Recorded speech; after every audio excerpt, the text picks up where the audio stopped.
musajja amuvume album eyogerwe ate siraba kikubya bebe sagala okole seimo wano kuyingirira kantu ekaba kantu kaleke tukole biza bafana ayitewo kati awo okuba kantu ka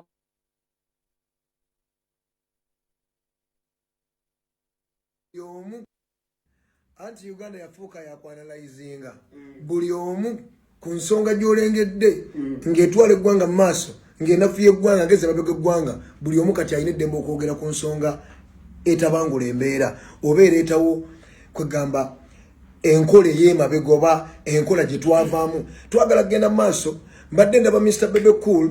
taata waffe mu kuyimba nga bw'akyogedde mbadde ndaba wano interview nti amotivate nze bangi bakwafa wamu tetuyimba nga bo oba tetweyisa nga bo kuba okusinziira ku basajja abakubye emundu ne batuukira ddala ku bakulembeze b'eggwanga ssente nga muzirina n'okwata ssente n'okola press conference ku TV eri mu Uganda platform y'abaana abatandika oba platform ya omusajja alina ssente ze gavumenti mugiri mu ssente mmwe muzirina eyandibadde agenda kuze mu TV base okole press eyo gy'okoze ng'oyambadde suuti ng'olaga oli sijja singa bw'oli ng'onnyonnyola Afrika yonna si Uganda yokka ffe bookakasa tumanyi kyomanyi tumanyi tukumanyi okuva otandikira paka wokoma kati there's no way gwe wojja ne muteekawo eyembe n'okwata kwegamba bane kino with due respect omanyi ffe tubagamba ne kati ate respect egenda eggwawo lwa nsonga olabe Uganda mutandise okusupportinga violence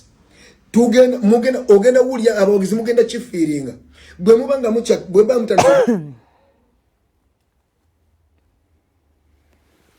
eyo byemu kubeyogedde naye yabadde ayagala Bebe Cool akola atya nti Smart TV yabaddeko kyakana yabadde ku musaala gwa Kirebasoni omanyi wano ogwa mu kantu k'abantu